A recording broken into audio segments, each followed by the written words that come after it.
Let me bring you in the stream. Hello. Hello, Sabrina. So nice to meet you in person or virtually. Yep, whatever this is. Yes, nice to meet you. I'm a fan. Oh, thanks so much. That means a lot coming from you. No. How's the show going? It is going. I was actually just telling everybody about this incident that happened in Erie, Pennsylvania. This girl's wheelchair was pushed down the stairs. It's ridiculous. Gosh, people have nothing else better to do. Somebody pushed somebody down, a person in a wheelchair down the stairs? She wasn't in the wheelchair, but her wheelchair was parked at the top of the stairs, and someone pushed her wheelchair down the stairs, so it broke her wheelchair. Yikes. There's no reason. It's ridiculous. All right, guys. My special guest tonight is Matt TAIBBI. He's an author, journalist, and podcaster. He is also the New York Times bestseller list, or on the New York Times bestseller list. Matt, thank you so much for coming on. I know you're a very busy person. No, thank you for having me. I appreciate it. All right. So I'm not sure if this is the first interview you've done since the subcommittee hearing of the Twitter files. Have you done one already? I've done a few, not a lot, but it's there's been a lot of travel, and I'm also doing a new thread that's probably going to come out tomorrow. So those are very time consuming. So, gosh. Okay. Yeah. So I wanted to ask you, we all saw the subcommittee hearing and the way that you were treated by particularly the Democrat politicians. And I'm curious to hear from you. How did that make you feel? And did you expect to be treated that way? I mean, I think, as I said in the hearings, I spent a long time overseas in Russia, and I knew reporters who really suffered, who were beaten up, hit with crowbars, and even a couple who were murdered. So, being picked on in a congressional hearing on the scale of, things that can happen to you isn't so bad. I think it was embarrassing. I was expecting to be attacked, but I think the way they behaved and the nature of the attacks was kind of insulting and showed the total lack of interest in the subject matter, which was a little bit shocking to me, I think. I think so too. Do you think let's say it was the other way around, and let's say that the information that was reported by the Twitter files was more, I guess, critical about the left, so to speak, like most of the information that was discovered was against the left in reference to censorship. Do you think that the Democrat politicians on that committee would have been a little bit more tolerant, so to speak? Well, honestly, I think if you read the Twitter files, the overwhelming majority of the stuff that we're writing about isn't really about one party or the other. Most of it is about the intelligence services. And if you look at the focus of a lot of these lists that they were giving to Twitter, they're all over the place. They target people on both the left and the right.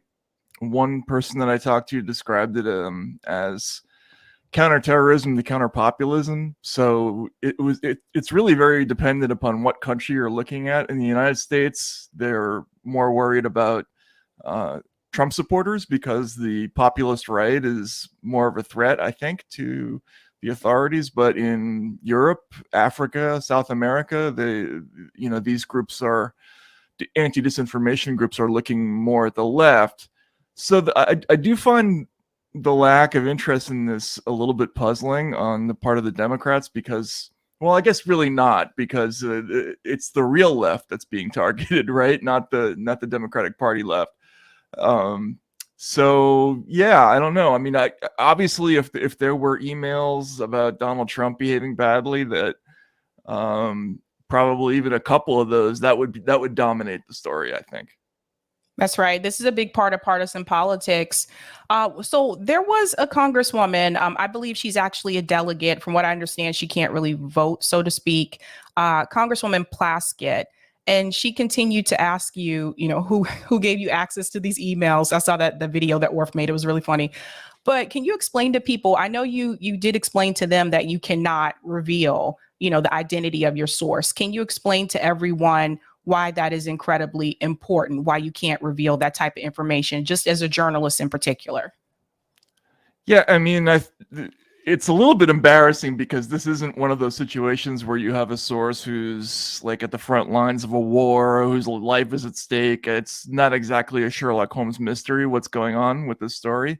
But as you know, as a reporter, I made an arrangement with a source, actually sources.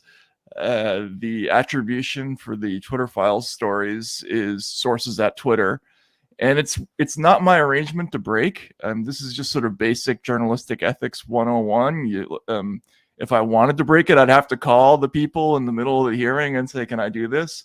But even that is very questionable. Like, a government official should never be asking somebody to break their deal, especially where it's irrelevant here. Like, the only reason you would want to, legitimate reason you'd want to know what somebody's source is, would be to try to determine whether the story is more or less accurate. But here you're looking at documents, so that's not really an issue.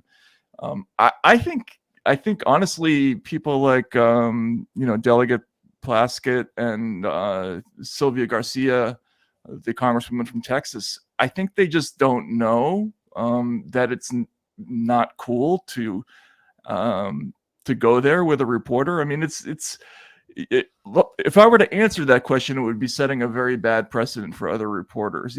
No matter how silly people think it is, it would be very bad to do that. And they were totally out of line going there and didn't really know it.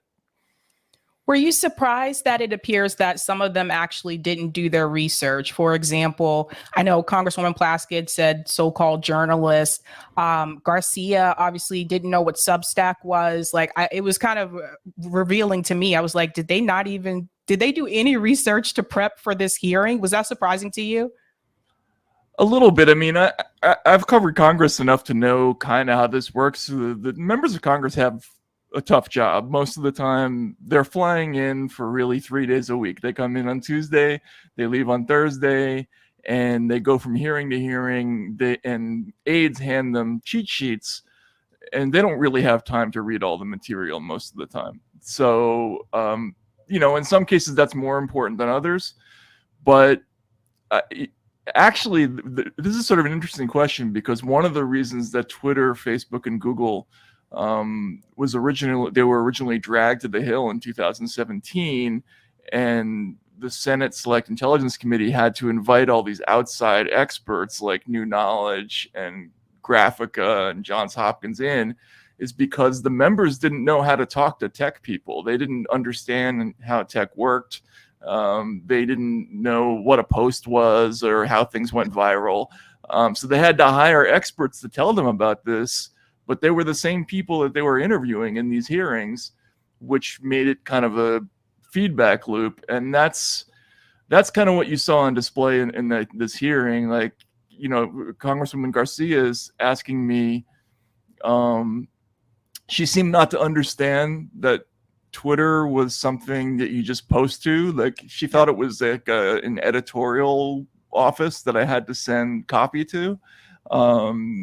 And there was a moment where she asked me, did you attribute, but you just said you have to attribute all your sources to Twitter. And you can see that I paused because I literally don't know what she's trying to say in that moment. So yeah, it's tough. I mean, I think the members don't really understand this world very well. And as a result, you get a lot of totally incoherent testimony. Did you know who the committee members were going to be before you arrived, or did you find out when you got there? No, I knew. I mean, you can see who's on the subcommittee. Unfortunately, I didn't do as much homework as I should have, because in the moment, especially when I was talking to Dan Goldman from New York, when he asked me that question about do you or do you not agree with a pair of indictments? I had forgotten that he was a U.S. attorney, and so for him to ask a person whether or not you would agree with an indictment, a lawyer should never ask that question. So I should have said that.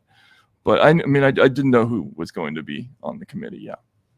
That's interesting. I was kind of surprised to see Debbie Weiserman Schultz on that committee because it was kind of laughable to me. And I just thought to myself, like, I sincerely hope she's not trying to question anyone's integrity, giving her former past with the DNC. So I was kind of surprised to see her on that committee. But I think that both you and Michael handled it very well, because from what I saw, like, both of you seem pretty calm and patient. I know, like, for me, I listened to it first and then I watched it later on. And as I was listening to it, I was like, there's no way I could sit through this. I would just have to, like, get up and say, this line of questioning is ridiculous, because I felt like they would ask you a question, and then when you would try to answer the question, they would speak over you. Yeah, I had been warned about that look, they're going to reclaim their time. They're not going to let you say anything but yes or no. And so I knew that was coming. But until you're actually there and you see the cameras rolling and, you know, every second feels like a very pregnant pause and all that, it's disconcerting when people don't let you answer a question. And it was upsetting, you know, at times. You know, the whole business about, you know, did you make money from this? I actually should have gotten angrier about that, because I got caught up in whether or not that was true, and didn't think about the bigger picture, which is that you have no right to ask me whether or not I'm making money on this. Like, it's totally legitimate for a journalist to make money, and you wouldn't ask that question of you know, someone from the New York Times, like, or, you know, the Washington Post. Did you get a book deal out of this? Like, they would never ask you that. So I think I fumbled that part of it. And but yeah, no, I mean, look, there was another hearing of this same subcommittee that wasn't televised about a week before this, with FBI whistleblowers, where they basically did exactly the same thing to the witnesses. They asked them about money. They asked them about their motives. They asked them, you know, who their sources were. It's the same playbook. They're just trying to smear you every time. Wow. Do you think looking back on it, because it seemed like they do have some type of resentment towards Elon Musk because of, like, the Twitter files and just him, like, purchasing Twitter to begin with, do you think they're going to ask Elon Musk to testify? Wow, that's a really interesting question. I don't know that they would. I think that's a situation where both parties would probably. Well, I think Elon would probably do it, actually, now that I think about it. But there are probably too many unknowns in that equation for them. Clearly, I think it's hard to really put into words how much Elon buying Twitter upset the apple cart of this thing that had been built. Before he arrived, the government and all these NGOs, a lot of them are state funded, and agencies like DHS, CISA, the Global Engagement Center, and all the tech companies, all the major ones, had agreed essentially on a cross-platform censorship arrangement that, among other things, involved a sort of hidden subsidy for certain kinds of NGOs, where some of the bigger ones are given free access to fire hose data for all these platforms. So when Elon Musk showed up and he is sort of opting out of this system and also potentially threatening to turn off this free access to data, it really screwed up the whole thing. And that's an undercurrent to all of this that probably needs to be explained at some point, that just by virtue of not going along in the same way the other companies have, you know, he's sort of upset something that has been in motion for 5 or 6 years now. That's interesting. I want to get into, like, the process of the Twitter files. Now, I know I'm going to try not to ask you questions that people have already asked you. I know there's some questions you've been asked multiple times before, but in reference to the process, I think that some people saw this, and more so Democrats saw this process, and they said, well, how come it seems like most of the information that's coming out is critical of the Democratic Party? Like, for example, there was information that was reported about Adam Schiff, but I think we all kind of know like how Adam Schiff operates, because he was a big Russiagator. Like, so to me, like Adam Schiff, like that wasn't surprising. But some people who are Democrats, they saw the information that was coming out and they said, well, wait a minute, where's the criticism, of the Republican Party here? And some of those people have gone on to smear you now as right wing. So first and foremost, I want to ask, are you surprised that some of the people who praise some of your previous work, such as Griftopia, are you surprised that some of those like journalists and commentators are now buying into this type of propaganda that someone who criticizes or critiques the Democratic Party is now right wing? I'm not surprised. It's just a fact of the landscape now. What's interesting, you mentioned Griftopia. Back when I was covering the financial crisis, I was a big fan of Barack Obama when I was covering him on the campaign trail in 2007 and 2008. I really liked him. I thought he was very smart. I wrote a lot of really, really sort of gushing positive articles about him. And then he got elected and the financial crisis happened. I got assigned to that. And immediately I had to do this very negative story about these connections that he had with Citigroup, and that he had put all of his old friends, a lot of whom worked at that bank, in charge of his economic transition, which, affected the bailout. And I was praised by other journalists for going after both sides back then. Like, that was considered a mark of integrity at the time to be, look, he wrote positively about him here, and then now, the story's different a year later, and that's the way you're supposed to do the job. Now with the Twitter files, I think, we're just in a different landscape where everything has to be right, left coded, and it's not even so much about the material as about the messenger now. So if the story is not positive for this or that political party, they will just immediately assault you as being an agent of that, of the other side, which is unfortunate in this instance, because I think a lot of what happened with the Twitter files was kind of an accident. Like, I was really not looking in either direction. I was doing searches for like FBI, DHS, stuff like that, and just sort of incidentally saw these things about Angus King or Adam Schiff, but people thought that it was slanted toward one side or the other. So I think that's important for people to understand. It's not like you sat down and said, okay, let me look up information about Adam Schiff per se. These were things that came up along the way as you were searching for information about government agencies, from what I understand. How do you decide? I know you decided to look for like FBI and for things about Russia. How do you decide? How do you go about making that decision, like which topics you're going to look for? Well, the original decision to look at the Hunter Biden instance was mainly because of the interview with Mark Zuckerberg that he had done with Joe Rogan. And, he had also testified to Congress about that there had been some guidance from the FBI. So I thought, if we looked at the internal correspondence around that incident with Twitter, that we might get to answer the question of like, well, how does that system work? Unfortunately, we didn't really learn a whole lot, among other things, possibly because the former FBI general counsel was sifting that first batch of emails. But roughly a week later, when we finally got access to kind of unfettered searches, we immediately started seeing this flood of stuff where you would see at the top, flagged by DHS, flagged by FBI, whatever it was.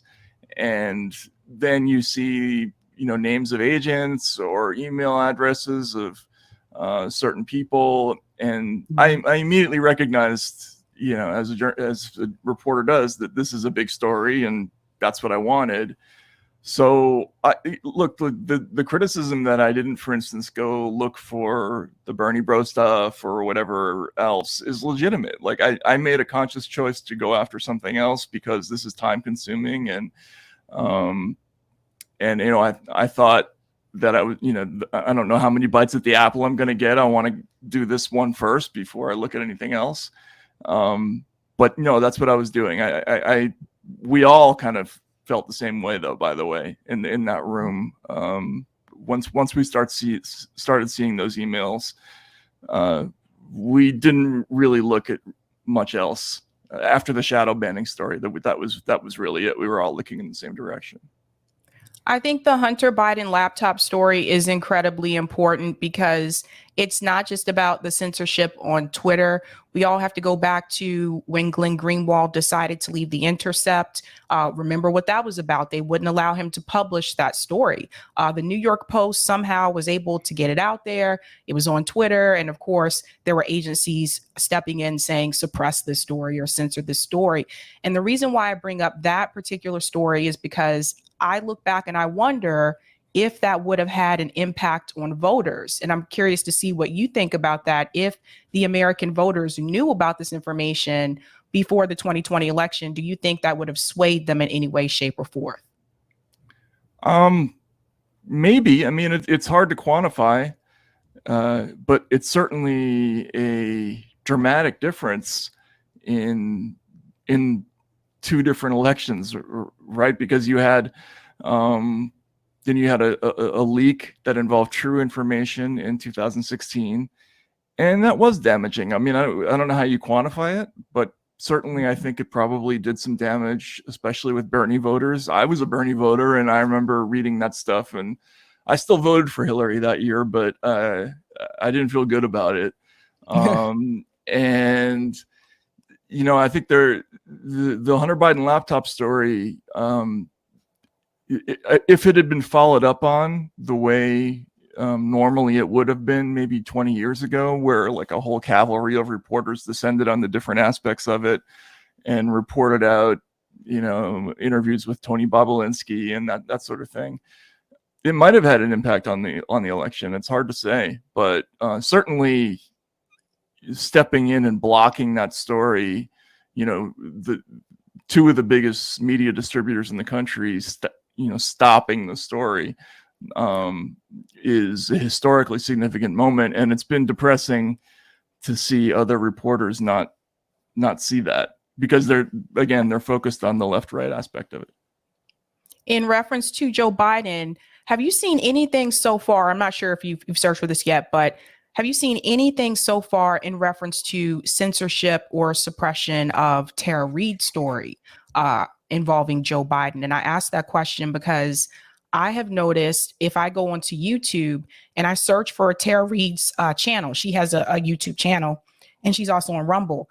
If I search for Tara Reade's channel, her channel doesn't appear. What does appear are all the interviews that she did in reference to the Joe Biden incident that she had. So I was curious in reference to Twitter too. Have you seen anything in reference to that? I haven't, and we would need to do a search of that to probably find that out. Although it's not always fruitful. Like I tried to find out about Julian Assange's page, and this is complicated. There's a whole bunch of different systems that we can search. One of them is called like the PV2 viewer page, where you can see the incidents that happen on that person's account. But a lot of the historical material, you're not actually able to access in the same way you are with an email. So those stories are actually harder to dig out than something that the executives talked about in an email. So I haven't seen her name anywhere. And then with Biden, we've only had a few limited glimpses into things that either came from his White House or from his campaign liaison.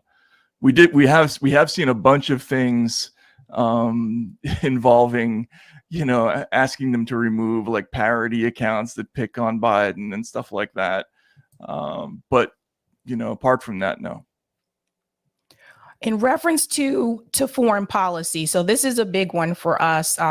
Same thing with YouTube. I noticed there's certain countries, if I talk about them, it is suppressed more on YouTube. So I'm curious about this in reference to Twitter too.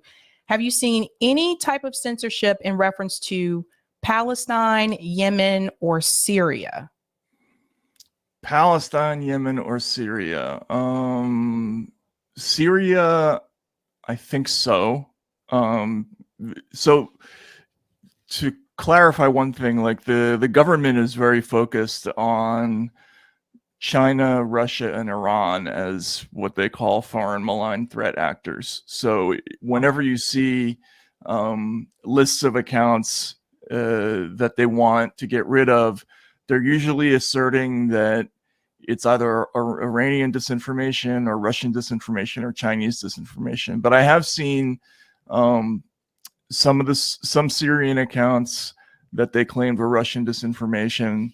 A few also that they claimed were Iranian disinformation, but I haven't published any of those yet.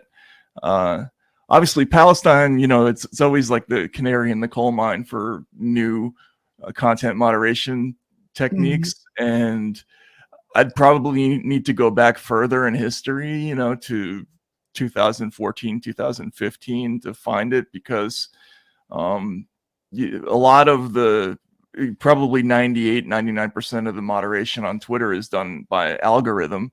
So until you find that moment, it's very hard to detect what they're, where the moment of origin is with a moderation decision.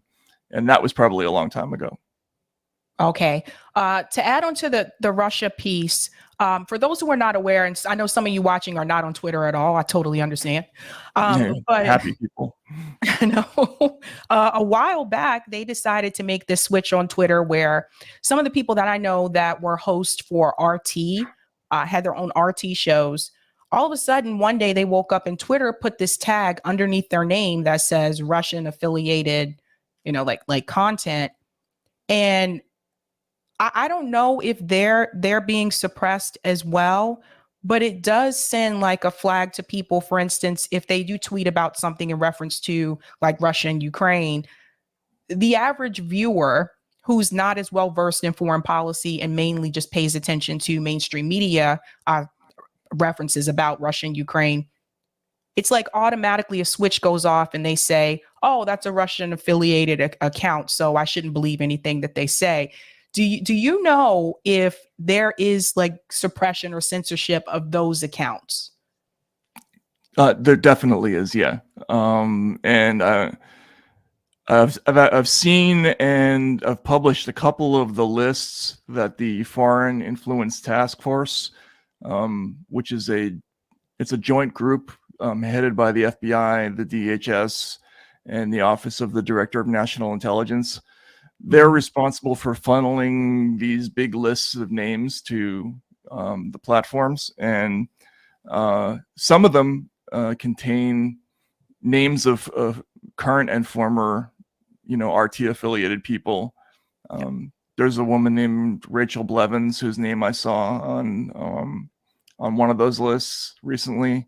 That was actually, believe it or not, I think in connection with the Iran disinformation. But yeah, no, anybody who has any kind of connection to Sputnik or RT, you'll see them not just on lists, but also in these specialized reports that the State Department sends from what's called the Global Engagement Center. Just today, I was looking at a report from the GEC about Russia COVID disinformation in Italy, and they included the former prime minister of Italy and the secretary of Italy's Democratic Party, who's sort of like the Bernie of Italy. They were both listed as highly connective Russia-linked accounts in this report. So I showed that to an Italian reporter, and she's like, "Do you know who these people are?" And I'm like, "No, I don't. I'm sorry." But yeah, no, they're very, very aggressive with putting those labels on people. And what's key about this is that they're not making links to things like, well, this account retweeted at exactly the same time as this bot account over here, which is like a real forensic analysis. What they're doing is they're looking at things like, did they retweet the same stories? Do they have the same opinions about things? Do their belief systems overlap? And that is scary, because that's much more like, guilt by association than it is, detective work. Right. I understand. The NAFO accounts as well.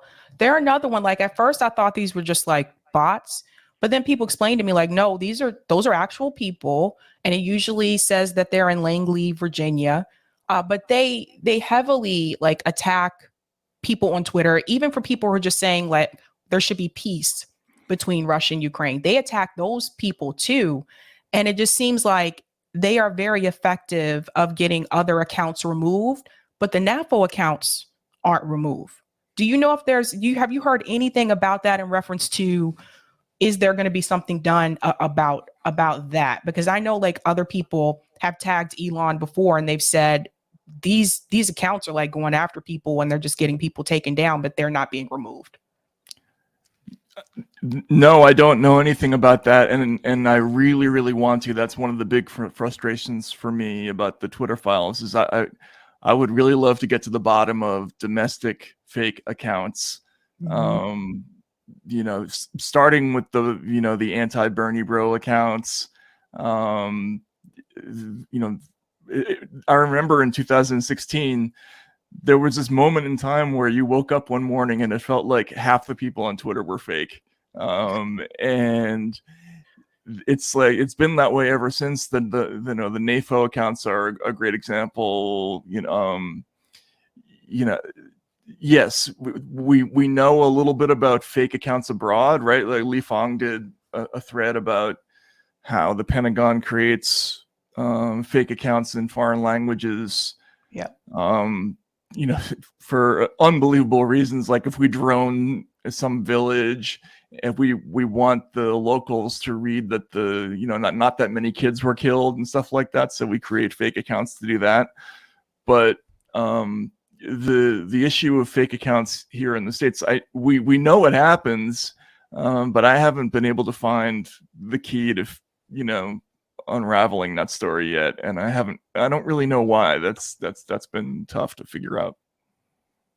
Interesting. I know that when we talk about the government agencies like the FBI, CIA, etc., I felt like when the Twitter files were first released, it went from people saying, whoa, they really did try to like suppress the Hunter Biden story. They really did try to get rid of it. Had already been decided they were going to remove Donald Trump before the incident took place in January. I felt like it went from that to people just focusing on, oh, well, where's the information about the right, like the left-right divide? And I feel like sometimes people are not looking at the bigger picture. And what people should be focused on is the fact that you have these government agencies that had overreach, and they were trying to silence people, and not just on Twitter, but also on Facebook. And I'd be curious to see the YouTube files, because I'm pretty sure I already know independent media is suppressed, but I'd be curious to see like what's happening on YouTube. Like, who are they going out of their way to suppress? But are you disappointed by that, so to speak, that people are not really focusing on the larger issue here, which is the fact that these government agencies overplayed their hand here and a social media platform a lot of us just consider to be a town square? Yeah, I'm very frustrated by that, because again, which party it affects more today, the Republicans or the Democrats, is kind of irrelevant next to the larger question of, do they have a bureaucracy in place to control narratives across multiple platforms?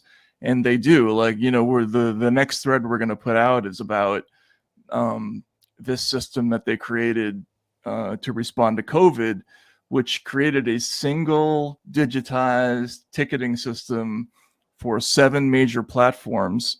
And they had a set of guidelines that, among other things, defined as vaccine misinformation, true stories that promote hesitancy. So it's not even that they're going after disinformation. They don't believe, they actually say this in different places, they don't believe that ordinary people can make decisions without faith and authority. So they are targeting as a narrative strategy any stories that undermine the public's faith in officials like Anthony Fauci, that kind of thing. And that is unbelievably dangerous. The idea that they can have the technology to do that. Again, it doesn't matter what the party is in power. The fact that you can have would-be competitors all joining in and engaging in basically a group censorship effort and doing narrative targeting against certain kinds of stories that might be true. And just a quick pointer, like I got the shot. I'm not like an anti-vax person. I don't.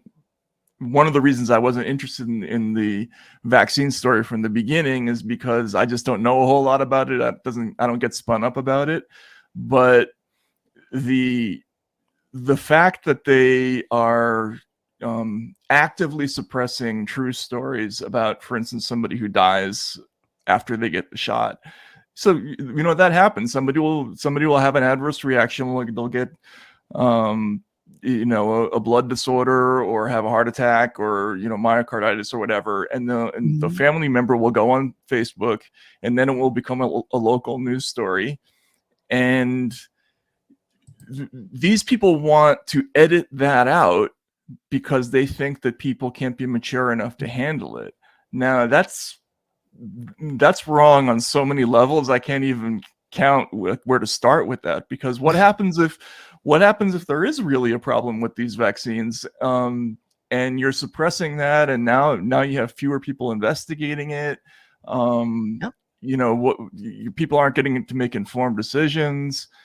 You are also targeting behaviors like people saying that it's a good thing to investigate for yourself. They don't like it when they see that. They see that as an indicator of misinformation as tendencies and that sort of thing. Like, all this stuff is incredibly dangerous. It's Orwellian, and all this childish emphasis on, Donald Trump tried to get Chrissy Teigen banned. I'm sure he tried to get a whole bunch of people banned, but it's, next to this stuff, it's child's play. I think people don't understand that. I think people have to understand that just because you don't like the information that was revealed from the Twitter files doesn't mean the information is incorrect. Right. Yeah. Yeah. And I mean, nobody that I know of has really said that it's incorrect. They've suggested that it's been slanted, or that, that you're only seeing one side of the story. But I intentionally picked things that were in themselves self-contained news stories. Like, no matter what other context you include, a list that's compiled by the Atlantic Council of 40,000 people they say are Iranian disinformation agents, that includes a whole bunch of ordinary Americans. That's a newsworthy story. No matter what else you add to that, it's all, it's true, right? So yeah, that's frustrating. Like, people are not engaging with the material because they're upset about a really tertiary, temporary now problem, and not looking, even a year into the future. Agreed. Another thing I wanted to add too, for people looking for, I would say, censorship of the left. If I'm comparing it to YouTube, I would imagine that the Twitter algorithm is probably already set in place to censor a lot of the topics that are favorable to the left anyway. For example, a lot of the things that we talk about, anti-war or policing. Policing's a big one over on YouTube. I notice certain topics I cover, they will suppress those more. Is it safe to say that maybe the Twitter algorithm may work in the same way, that because of the topics we tend to talk about on the left, Twitter is more likely, or the algorithm is more likely, not to promote those topics? Absolutely. And I know this because in 2018, I was one of the first reporters to write about the topic of platforms like Facebook deciding to wipe out accounts. If you remember, there was a funny little story in the fall of 2018 about what they called a purge of accounts. Yep. Facebook announced that it had eliminated 800 accounts accused of coordinated inauthentic activity. That was the phrase they used. They had been advised by the Digital Forensic Research Lab, the same one that's funded by the Global Engagement Center, which is a State Department entity technically, but it was actually founded by a bunch of intelligence agencies. Anyway, they advised Facebook to get rid of 800 accounts. And they were mostly small accounts, but a lot of them were police brutality monitoring sites like Cop Watch. Like I think there was another one called Cop Block. Anti-Media was another one. I forget the other. There were a whole bunch of these small sites. Some of them were also just sort of normal pro-democratic small businesses. Like they were blue-leaning Facebook pages that had, followings of about 150,000, 200,000 readers. They were just sort of eliminated. But you're absolutely right. A lot of those topics were kind of traditional lefty topics more than anything else. They were sort of protest, fracking, environmental issues, police brutality, and they see that as an indicator of inauthentic activity. Why? There's a very interesting rational explanation for that, because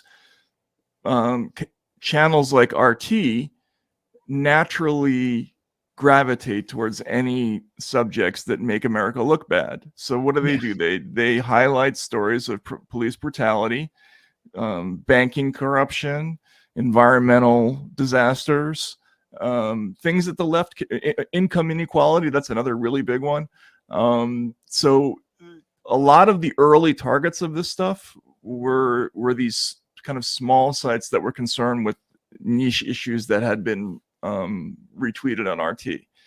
And you see this in the intelligence community assessment that concluded that the Russians interfered for Donald Trump. There's a whole list of topics that they say are RT unnaturally amplified, and it's police brutality, fracking, banking corruption, stuff like that.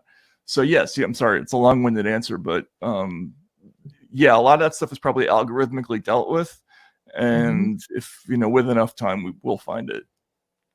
Was there anything that you found so far that's been surprising to you? I would say the cravenness of some of the letters asking for things to be taken down. I haven't seen the Trump letters. I assume they're utterly ridiculous, but the ones that came from Schiff's office. Again, the people who work in congressional offices, especially like the Intelligence Committee, a lot of them have legal backgrounds. So to put down on paper, I would like you to remove journalist X, who happens to be covering the story that annoys me most right now. That was pretty shocking to me. Like, I didn't expect to see that. And the most recent stuff that we've been looking at, where they're giving guidance and they're openly saying true material, like they're using the word true. That's unusual. Normally, these bureaucrats, you can see when they're talking to each other, they use a code. So like when the FBI wants to take something down, they'll say, for your consideration, we're going to pass along these accounts which may violate your terms of service, but they don't say take this down. All right, but in these cases with the vaccine thing, they're actually just coming out and saying, take down True Stuff, which is surprising. So there will be more files released. I know you said that there's another one that's about to drop, so I'm excited for that. I know you said that you had to go through like thousands of emails. Are there going to be any more journalists that are going to, help you like go through those emails? Because I don't know how you did it, to be honest. Yeah, no, I've got a team of people now who are looking through everything.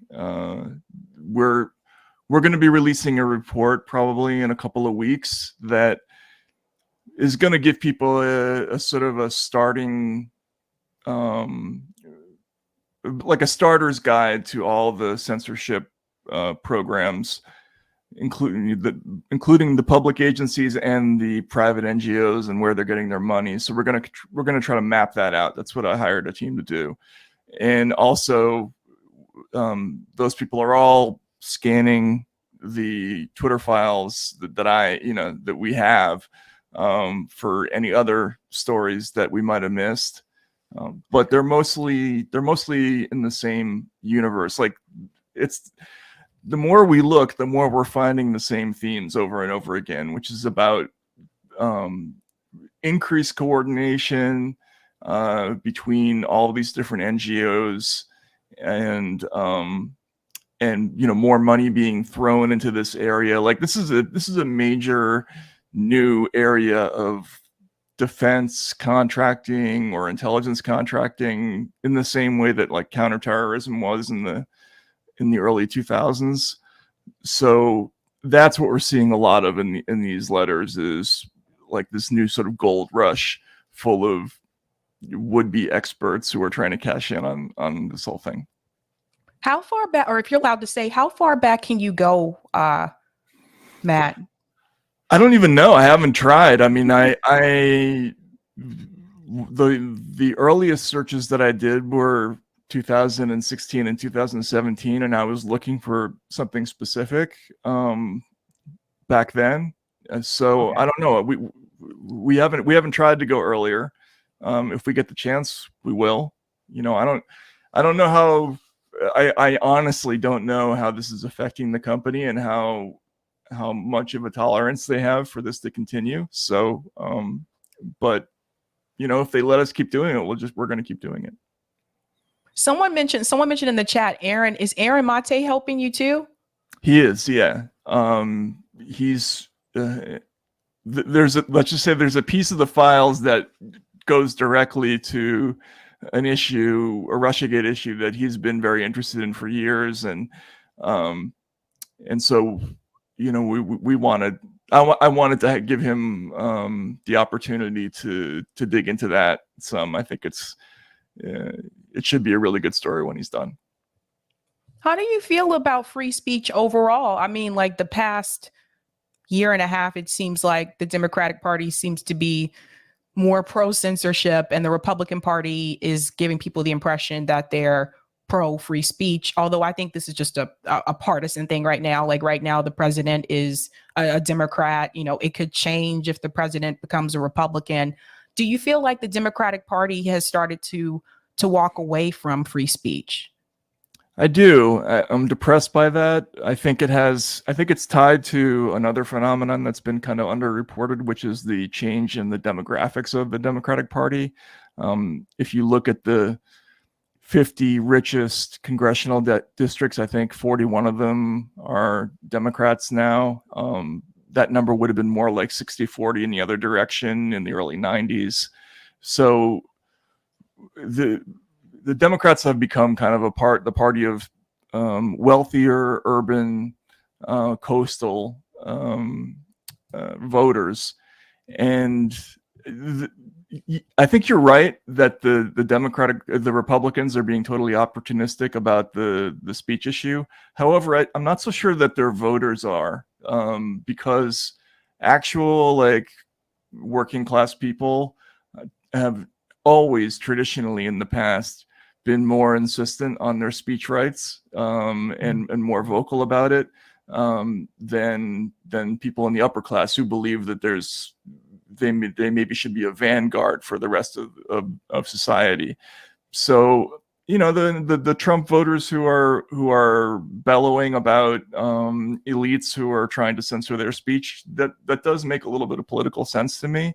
But yeah, obviously it's very depressing, because I grew up in a household that was very geared toward the speech issue. My mother was an attorney, and taught me a lot about civil liberties when I was a kid, and so obviously having a father in journalism, so it's been very depressing to see the turnaround on those issues, which is I don't know. What do you like? What's your take on that? Like, why do you think that's happened in the last, or do you think it's happened? I think it is happening. It's really sad. Like, I know we hear these talking points from Fox News that the Democratic Party is moving further to the left. I disagree with that. I think the Democratic Party has actually moved further towards the right. Even when we look at issues like policing, like they have a lot of virtue signaling after these incidents happen of police brutality. But then at the end of the day, they say we're going to give more money to the police. So I feel like, where are those revolutionary voices? Like, where is like an old school Angela Davis? Like, where is the Fred Hampton? Where is the Malcolm X? Like, I feel like we don't have those voices anymore. I also do feel like some people may be afraid to be that voice, because a lot of our revolutionary heroes were assassinated, like, so to speak. So, and that's another thing that we talk about the government agencies. Now more has come out about that. Like, Malcolm X's family has announced that they filed a lawsuit against the FBI and the NYPD. These are things that I kind of felt did happen, but I didn't have evidence. And now there's evidence to prove that these government agencies killed our revolutionary leaders. So I think that people are afraid to have that voice today, because they kind of see it as a death sentence, so to speak. And so I think that when those leaders were killed off, I think neoliberalism kind of came in and took hold of revolutionary fighters. And I think people started to think that the Democratic Party is going to be the one to save us, instead of listening to what MLK said when he said, be wary, of those political leaders, that you have to fight on the outside. Yeah, whenever they bring up MLK in the press, it's always the pre-1967 version of him, like before he turned anti-war, and before the Riverside speech and all that. Yeah, like, and the funny thing about this Twitter file stuff is that it's very similar to stories like the COINTELPRO story, Operation Mockingbird, where you had government, or the CIA family jewel story from the 1975, which was about government agencies being very concerned about sort of underclass rebellion, and trying to figure out ways to conduct surveillance and to suppress the speech of those people. Obviously, back then, like, assassinating people like Fred Hampton is much more extreme than removing an account. But in the digital age, they have other ways of dealing with these movements, which are bloodless, but they're also scary, I think, in a different way. So it's depressing that people don't see that link. So true. I have a couple more questions for you, Matt. We're going to switch gears a little bit here. You're from Massachusetts. So we have that in common. I've been here for a little over 11 years. Whereabouts? I am right outside north of Boston. But I used to live in Somerville. I lived in Cambridge. I did the Boston thing where you hopped around different neighborhoods, like a new year, you do a different neighborhood. But yeah, I lived in Southie for a short period of time. It's very different today. Southie is very much gentrified. Like, I don't think a lot of people realize that until they come here. They think it's like The Departed, and it's not. Departed. I know. I know, but like, I was going to ask you about some of the local wins that we've had in Massachusetts. I've been trying to encourage people to try to see what they can do locally in their state, so that they're not just disappointed when these things don't happen on the national level in reference to progressive policies. So like in Massachusetts, like we just passed the millionaire's tax, which is something Bernie and Elizabeth Warren kind of wanted. We've also, legalized marijuana a couple years ago. So we also have the cannabis shops that were implemented. I feel like there's been a lot of wins that have happened here on the state level that did not happen nationally. The $15 minimum wage, we also passed that like years ago. What's your opinion about people trying to get these wins on the state level and not just being focused on national politics? Well, I obviously I think that's key. I think what we see, like these Twitter file stories, have me lying awake at night, because what I see are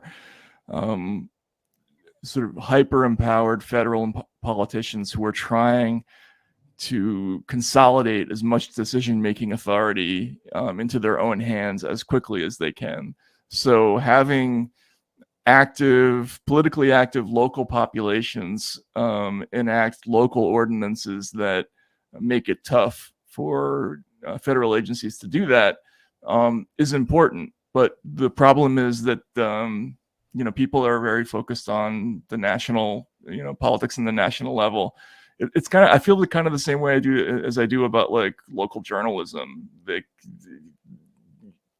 The more you can empower local journalists, the better, because they tend to have real beats. They tend to actually know what they're talking about. They're interviewing people in the actual neighborhoods. They're not just clicking on links. They do a better job, traditionally, than a lot of the national reporters do, or they do a more pure version of the job. But the tendency in the last 20 years or so has been financially they've been wiped out. So I wish more of the NGOs and the political campaigns were more locally focused. I think that probably would be a good thing. The Republicans understood that in the early 2000s and spent a lot of money on groups like ALEC, and I don't think the Democrats countered in the same way, which was unfortunate. Which is why we have a lot of like deregulatory policies that had they got passed at the state level that are going to take forever to unwind. So sorry, that's a long-winded answer, but. Oh, no worries. So I want to show you something that this was announced recently in reference to the new banking crisis. So former Congressman Barney Frank, it was just announced that he's joining the board of Signature Bank, and Signature Bank just announced they had a collapse. And his response was, the reason why he's joining the board is because I need to make some money. They're just they're very open with it now, like not even trying to hide it. And I was going to ask you, like, if you look back at what you found about the 2008 housing crisis and the corruption within the banking industry, compared to what you see happening right now with Signature Bank and Silicon Valley Bank, do you see any similarities when you compare it to 2008? Oh, absolutely. The game with 2008, it's the same story over and over again on Wall Street. Like, you find some corner of the financial universe that's unregulated, and everybody sets up basically a gambling shop there, and they trade in products that the government doesn't really monitor, and before you know it, everybody's leveraged to the hilt, and there's too much risk in the system, and then eventually it breaks and there's catastrophic losses, and the government has to step in and bail everybody out. And that's happened over and over and over again, dating back to the mid 80s. You had the S&L crisis. That you can actually go back further than that to look like the bankruptcy of New York. Then there was the stock, the internet stock craze in the mid 90s was the same thing. Then you had mortgage-backed securities, which was the same, another version of the same thing. And crypto and tech stocks and dark pools, it's all kind of the same stuff. The irony of Barney Frank saying that, I mean, I covered the Dodd-Frank bill, and I had to spend probably 6 months of my life going to Washington to cover the formation of that bill. And they worked incredibly hard to make sure that we didn't pass really, really simple laws that would have created transparency in all sorts of markets, like mortgages. They never got around even to doing something for crypto that would have made sense. But that's how you get rich members of the Financial Services Committee. They all retire and they take jobs on the boards of banks, and it's the same thing as somebody who works at the SEC in the enforcement wing. They work for a little while, then they leave and they sign the equivalent of an NBA contract, with some defense firm or a bank or whatever. And that's why nothing ever happens that's positive in terms of reforming this stuff. So Barney Frank, I actually, again, I'm from Massachusetts too. Like, I kind of like him. He's funny. He has a reputation of being a jovial guy who will get along with anybody, even on the other side. Like, he's personable, but as a symbol of what's wrong with the system, he's pretty prominent to me. Like, and there are some others on the other side too, but yeah, that's the problem with this system, is that it's now become normal for politicians to leave office and try to monetize their experience. We don't think of it as crazy anymore when the Clintons or whoever, when they do that, and that's depressing. Just to end on a quick note, like I'm friends with Dennis Kucinich. He's still living in the same house. You know what I'm saying? Like, this is a guy who grew up poor. He lived in a car for a while. He was in Congress. He did it because he's a public servant. He doesn't care about, there's no end game with a person like that. And how many of those politicians are there? Not many, and that's what you're saying about where are those revolutionaries now? Or like, where are those people you can trust? They're not there anymore. So it's depressing. That's a good point. This is a good question here. Thanks so much, Chris. I agree with Matt that the government is using Twitter to censor speech is more important, but could we also learn how the DNC used Twitter to screw primary voters by censoring speech and algorithmic suppression? Can you ask Matt about this? That's a good question. I would like to get around to that, especially the 2016 story. I vividly remember, the sudden flowering of attacks against Sanders. They were different in 2016 than in 2020 when he was being linked to Russians and other things. But yeah, I'd like to get into that. I haven't really done that, but it would certainly be worth looking at if they give us an opportunity to do it. Awesome. All right, Matt, 2 more questions for you. What do you feel the future will look like for independent journalists, given a lot of the censorship that's going on now? I actually think the future for independent journalists is pretty good right now. The last 2 or 3 years has shown that you can't fake trust, and the business model for the media is based on the relationship you have with audiences. If audiences don't believe you, then they will go to somebody else, which is why MSNBC, CNN, and to like Fox also, like they're also in some to varying degrees they're struggling, because this model of like kind of feeding people what they want to hear isn't doing as well as it used to. So that's why like Joe Rogan's show is doing really well, Substack is doing well, and I actually have a lot of hope for it. I think the one problem that we haven't really figured out yet is how to pay for investigative journalism. Like it's this idea of having somebody spend 2 months investigating something and then doing a report on that, that's pretty hard to monetize because you need to create content all the time, as you know. And so that's one thing I worry about. But apart from that, I think it's doing well. Awesome. All right. And this question for you, I've asked everyone who's a journalist or commentator that's come on this question recently. What advice would you give to someone who's thinking about, becoming an independent journalist? Oh, this is a good one. I love this question. Move overseas. And there's like 5 different reasons why, but if you're thinking about going into the media, the absolute worst thing you can do is to try to move up the chain by getting an internship at New York Magazine or the New York Times. You know, work some job, wait tables, do whatever you have to do, work construction, save up a little bit of money, move to some place in the world where it's cheap and you can live for a year, you know, on not that much money, and be a stringer for wire services. That will accomplish a couple of things. Number one, you'll really see the world. You'll see America from a new perspective. You'll learn a foreign language. You'll have a really interesting life, and you'll learn the job in a way that you wouldn't do if you were being an assistant to some columnist at New York Magazine who's going to ask you to find links or something like that.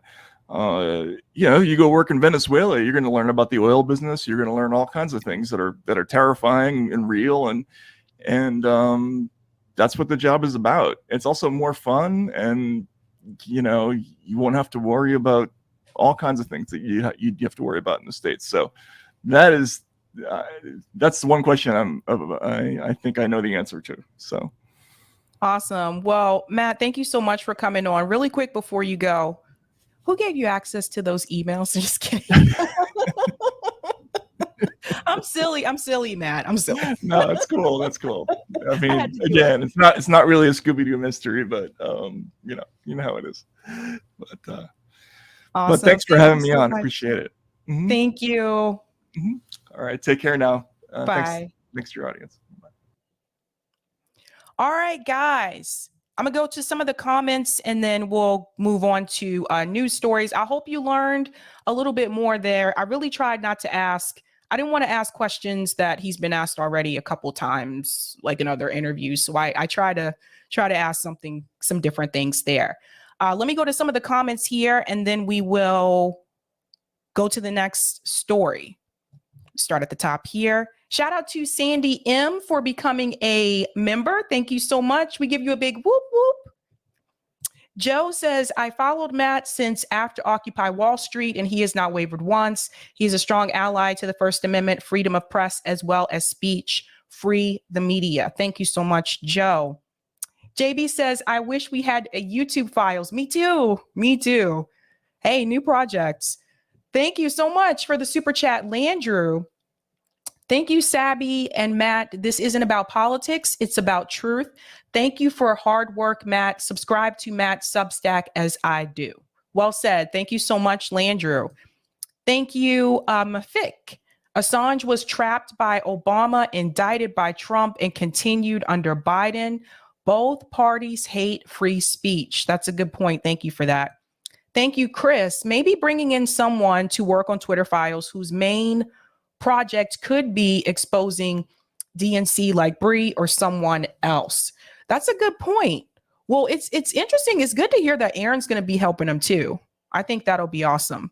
Thank you for the super chat, Zach. Matt has made it very hard for the pretenders to maintain their grifts without rapidly losing credibility with their herds. P.S. Koldorf is a leftist. Thank you so much, Zach. And thank you, Chris. Love Matt TAIBBI. Thanks so much.